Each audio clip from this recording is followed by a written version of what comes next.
18 फरवरी 2018 उड़ीसा का एक शांत शहर पटनागढ़। यहाँ पर अभी एक न्यूली मेंशन बना हुआ था, साहू मेंशन। साहू मेंशन में आज थोड़ी सी हलचल थी। दरअसल यहाँ पर खुशियों का माहौल था क्योंकि यहाँ पर आज रविंद्र साहू एंड संजुक्ता साहू के बेटे सौम्य शेखर साहू का रीना साहू के साथ विवाह था। दरअसल आज शादी का माहौल था और शादी की खुशियों में बहुत सारे मेहमान, बहुत सारे बच्चे इधर से उधर चहल पहल कर रहे थे। सौम्य शेखर साहू 26 साल का एक युवा जो सॉफ्टवेयर इंजीनियर था। दरअसल बेंगलोर के एक जापानीज कंपनी में वो काम कर रहा था। रीना साहू एक बिजनेसमैन की गोद ली हुई बच्ची थी। एक साल पहले दोनों के पेरेंट्स की सहमति से दोनों की सगाई हो गई थी और आज एक साल के बाद इनकी शादी का अवसर था। दोनों की शादी धूमधाम से संपन्न हो जाती है। शादी होने के बाद सब मेहमान अपने घरों को लौट जाते हैं। इस नवजोड़े के दिन हंसी खुशी बीतने लगते हैं। 3-4 दिन यूं ही निकल जाते हैं। फिर दिन आता है 23 फरवरी 2018 का। 23 फरवरी 2018 के सुबह का समय होता है। 10 बजे के करीब का वक्त होता है। रीमा साहू एंड सौम्य शेखर साहू अपना टाइम किचन में क्वालिटी टाइम स्पेंड कर रहे होते हैं और वहां पे कुछ बनाने के लिए सोच रहे होते हैं। सौम्य शेखर की दादी जो है ड्राइंग एरिया में कुछ काम कर रही होती हैं। उनके पिता उनकी बहन जो कि कजाकिस्तान में पढ़ाई कर रही होती है उनको ड्रॉप करने एयरपोर्ट गए होते हैं और उनकी माता संजुक्ता साहू वहां के विकास ज्योति इंटर कॉलेज में प्रिंसिपल होती हैं, जिसकी वजह से उन्हें अपने कॉलेज जाना होता है और वो चली गई होती हैं। अब तभी अचानक घर की डोरबेल बजती है।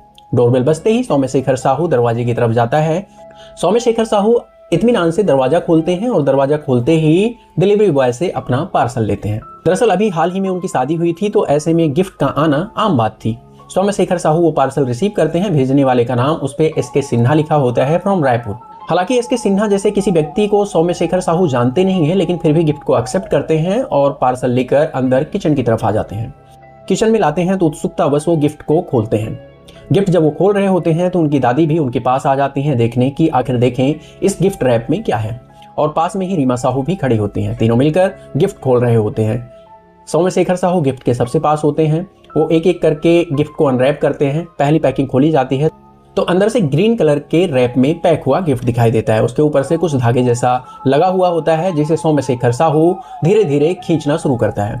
और जैसे ही सौम्य शेखर साहू उस धागे को खींचना शुरू करता है तभी अचानक से एक जोरदार ब्लास्ट होता है और सब कुछ थम जाता है। यह ब्लास्ट इतना तेज था कि आसपास की खिड़कियां, दरवाजे यानी कि पड़ोसियों की दीवारें तक हिल गई थी। बुरा हाल हो चुका था। दरअसल वहां पे लगा हुआ आरओ फट चुका था और गैस सिलेंडर के भी टुकड़े हो गए थे और उनकी दादी वहां पे खून से लथपथ पड़ी हुई थी। वहीं पास में सौम्य शेखर साहू भी घायल अवस्था में पड़ा हुआ था और वहां से कुछ दूर पर रीमा साहू भी घायल अवस्था में पड़ी हुई थी। यानी कि वहां पे जितने भी लोग प्रेजेंट थे वो सब इस बम धमाके की चपेट में आ चुके थे। पड़ोसियों ने धमाके की आवाज सुनी और धमाके की आवाज सुनते ही सब उस घर की तरफ भागे और घर की तरफ भागते ही पड़ोसियों को आभास हुआ कि शायद घर में सिलेंडर फट गया है या हो सकता है एसी फट गया हो। और ऐसे में वो अंदर आ जाते हैं। घर के अंदर आते हैं तो घर का इतना बुरा हाल देखकर और ऐसी घायल अवस्था में सबको देखकर वो उनसे पूछना चाहते हैं कि आखिर ऐसा कैसे हुआ, लेकिन वहां पर कोई भी बोलने की अवस्था में नहीं था। कोई भी ऐसी हालत में नहीं था कि वो वहां पर अपने मुंह से बता पाता कि आखिर में वहां पर क्या हुआ है। उसकी पत्नी रीमा साहू किसी तरीके से लर्जे आवाज में सबको बताती है और जानकारी देने की कोशिश करती है। दरअसल वो पास में पड़े गिफ्ट रैप की तरफ इशारा करने की कोशिश करती है। आनंद फानंद में उनकी माता और पिता को खबर दी जाती है और साथ ही साथ पुलिस को इन्फॉर्म किया जाता है। पुलिस घटनास्थल पर पहुंचती है और उस घटनास्थल का मुआयना करती है। वहां पहुंचकर पुलिस देखती है कि उनकी दादी पहले ही मर चुकी हैं। दरअसल इस बम धमाके ने उनकी जान ले ली थी और वहां पर सौम्य की हालत बहुत ज्यादा क्रिटिकल थी। वो तुरंत उनको एम्बुलेंस में लेकर हॉस्पिटल की तरफ निकल जाते हैं। पास के हॉस्पिटल पहुंचते पहुंचते वहां पर डॉक्टर उनकी दादी को मृत डिक्लेयर कर देता है और सौम्य साहू भी इलाज के दौरान अपनी सांसें खो देते हैं। ऐसे में सिर्फ इकलौती रीमा साहू बची होती हैं। रीमा साहू के भी लंग्स इफेक्टेड होते हैं और उनकी आंखों का विजन ब्लर हो गया होता है और बार बार वो कोमा में चली जाती हैं। उनका ट्रीटमेंट चल रहा होता है और उनकी भी कंडीशन काफी ज्यादा सीरियस होती है। वो इस हालत में नहीं होती कि पुलिस को उस घटना को बयां कर सके। पुलिस को पता चलता है कि दरअसल ये जो धमाका हुआ था ये बम ब्लास्ट था। तो वहां पे फॉरेंसिक टीम आती है। फॉरेंसिक टीम जब वहां पे बारूद के ट्रेसेस पाती है तो वो कंफर्म कर देती है कि ये पक्का बम धमाका था। अब बम धमाके के पीछे की पूरी साजिश क्या थी, ये बम धमाका किसने किया, आखिर इन तीनों से उनकी क्या दुश्मनी थी, ये सब पुलिस के लिए अब एक पहेली बन चुकी थी।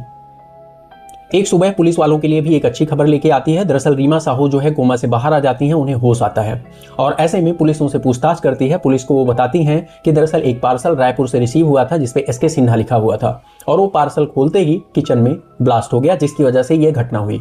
सौम्या की दादी और अपने पति की मौत की खबर सुनकर रीमा टूट चुकी थी। अब पुलिस को इस केस को सॉल्व करना था।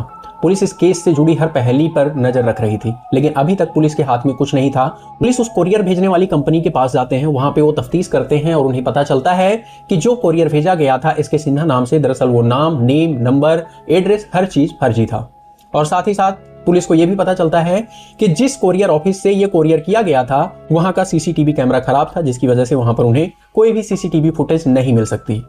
और ये जो पार्सल भेजा गया था ये रायपुर से भेजा गया था, जो कि पटनागढ़ से लगभग 5 से 6 घंटे की दूरी पर था।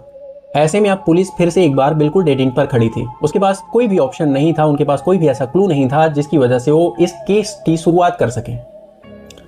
पुलिस जो है इनके पर्सनल एंगल को खंगालना शुरू करती है। दरअसल पहले पुलिस को शक होता है कि हो सकता है ये जो मामला हुआ है ये किसी लव एंगल की वजह से हो। वो रीमा साहू के पास्ट लाइफ को खंगालती है और उन्हें पता चलता है कि रीमा साहू का एक एक्स था और वो इस बारे में बात करते हैं तो उन्हें जानकारी मिलती है कि एक एक्स था और उसकी तरफ से कुछ दिन पहले एक थ्रेट कॉल भी आई थी। इस जानकारी के बाद जो है पुलिस रीमा साहू के एक्स के पास पहुंचती है, उसको अपनी हिरासत में लेती है और उससे पूछताछ की जाती है। पूछताछ में वो उसका एक्स होना कबूल करता है और वो थ्रेट कॉल के लिए भी कबूल करता है, लेकिन वो बिल्कुल साफ मना कर देता है। वो बताता है कि इस बम ब्लास्ट में उसका कोई हाथ नहीं है। वो सिर्फ यही क्लियर करता है कि दरअसल पैसे की चाहत में, एक अमीर लड़के की चाहत में रीमा साहू ने उसे छोड़ दिया और एक अमीर बच्चे से उन्होंने शादी कर ली। अब पुलिस एक बार फिर से डेड एंड पर थी, क्योंकि जो उसे क्लू लग रहा था, उसे लग रहा था कि ये हो सकता है लव एंगल हो, तो वो भी अब खत्म हो चुका था। अब ऐसे में पुलिस फिर से बिल्कुल डेड एंड पर थी। इस घटना को घटे हुए 1 महीने से ज्यादा का वक्त हो चुका था और अभी भी पुलिस के हाथ में कुछ नहीं था। पुलिस पर प्रेशर आने लगा, उनके डिपार्टमेंट पर, ऊपर से अधिकारियों का प्रेशर, मीडिया का प्रेशर, क्योंकि ये मामला भी ब्लास्ट का था। ये जो हत्या की गई थी बम ब्लास्ट के जरिए की गई थी, तो ऐसे में ये केस एक बहुत बड़ा मुद्दा था। पुलिस वाले बहुत ज्यादा प्रेशर में थे, लेकिन उनके पास कुछ नहीं था। तभी एक दिन, एक सुबह उनके लिए बहुत अच्छी खबर लेके आती है। दरअसल एक लेटर रिसीव होता है पुलिस चौकी में और उस लेटर पर लिखा होता है इंपॉर्टेंट लेटर। पुलिस वाले उस लेटर को ओपन करते हैं और पढ़ते हैं। दरअसल उसमें इस केस से रिलेटेड जानकारी दी गई थी। दरअसल उसमें लिखा गया था कि ये जो दुर्घटना हुई है ये जो है इंटरनल डिस्प्यूट की वजह से हुई है। दरअसल ये जो लेटर है ये इंडिकेट कर रहा था कि ये प्रॉपर्टी विवाद को लेकर हुआ है, जिसकी वजह से उनकी हत्या की गई है। और वहां पर पुलिस को इस केस से दूर रहने की हिदायत दी गई थी। उसमें बाकायदा ये भी लिखा गया था कि दरअसल जिस नाम को आप एसके सिन्हा समझ रहे हो वो एसके सिन्हा नहीं बल्कि आरके सिन्हा लिखा हुआ था। अब ऐसे में पुलिस कंफ्यूज हो जाती है कि दरअसल कोई उन्हें इतना डेयरली लेटर कैसे लिख सकता है। पुलिस इस लेटर को गोपनीय रखती है ताकि उस क्रिमिनल तक कोई भी डिटेल्स बाहर ना जाए, लेकिन फिर भी वो इस लेटर पर गौर करते हैं और उसमें जैसे कि इंडिकेट किया गया था कि ये मामला प्रॉपर्टी डिस्प्यूट से रिलेटेड है, तो एक बार संजुक्ता साहू और रविंदर साहू से इस बारे में बातचीत करने की कोशिश करते हैं। वो बार बार संजुक्ता साहू और रविंदर साहू से इंट्रोगेशन करते हैं। दरअसल अब उनका शक जो है उनकी फैमिली मेंबर्स की तरफ था। वो बार बार बात करके ये जानना चाहते हैं कि दरअसल क्या कोई ऐसा प्रॉपर्टी एंगल इनकी फैमिली में चल रहा था जिसकी वजह से ये हादसा हुआ है। क्या ऐसा कोई इनका दुश्मन था जो इनकी जान लेना चाहता हो। लेकिन बार बार इंट्रोगेशन के बावजूद भी उनकी फैमिली से पुलिस को कुछ नहीं मिलता। इन सारी इंट्रोगेशन से परेशान होकर संजुक्ता साहू पुलिस वालों से सवाल करती हैं कि आखिर ऐसा क्या हुआ कि पुलिस वालों ने अपना शक का एंगल जो है उनकी तरफ मोड़ लिया। पुलिस वाले बार बार पूछने के बाद उस लेटर की बात को डिस्क्लोज कर देते हैं। लेटर की बात डिस्क्लोज होते ही संजुक्ता साहू पुलिस वालों से अनुरोध करती हैं कि प्लीज एक बार आप मुझे वो लेटर दिखाइए जो आपको रिसीव हुआ था। वो लेटर पुलिस वाले संजुक्ता साहू को दिखाते हैं। संजुक्ता साहू उस लेटर को पढ़ती हैं, 1 बार 2 बार 3 बार, बार बार उस लेटर को पढ़ती हैं और अचानक पढ़ते पढ़ते संजुक्ता साहू रुक जाती हैं और वहां पर रुकती हैं एक शब्द को लेकर। दरअसल वहां पे एक ऐसा वर्ड था जो बार बार उस लेटर में यूज हो रहा था और संजुक्ता साहू कहती हैं दरअसल उन्होंने ये जो वर्ड है किसी न किसी के मुंह से सुना है, शायद ये जाना पहचाना है। पुलिस वाले पूछते हैं दरअसल आपने ये कहाँ सुना। तभी उन्हें ख्याल आता है कि ये जो वर्ड है ये उनके ही स्कूल के पूर्व प्रिंसिपल के द्वारा बार बार यूज किया जाता है। दरअसल वो जो वर्ड था वो था अंडरटेकिंग, अंडर प्रेजेंटिंग। दरअसल दोस्तों ऐसा कई बार होता है कि हम सभी कोई ना कोई एक वर्ड होता है जो हम अपनी दैनिक बोलचाल की भाषा में बार बार यूज करते हैं, वो हमारी हैबिट में इंक्लूडेड होता है। और ऐसे ही ये अंडरटेकिंग या अंडर प्रेजेंटिंग वर्ड था जो उनके स्कूल के पूर्व प्रिंसिपल के दैनिक दिनचर्या में शामिल था। वो हर बार अपनी बात के बीचों बीच इन वर्ड्स को यूज किया करते थे। अब पुलिस वालों के पास एक नाम था, पूर्व प्रिंसिपल। पुलिस तुरंत बिना देरी किए पूर्व प्रिंसिपल को गिरफ्तार कर लेती है। उनको चौकी लाया जाता है और उनसे बातचीत का सिलसिला शुरू होता है।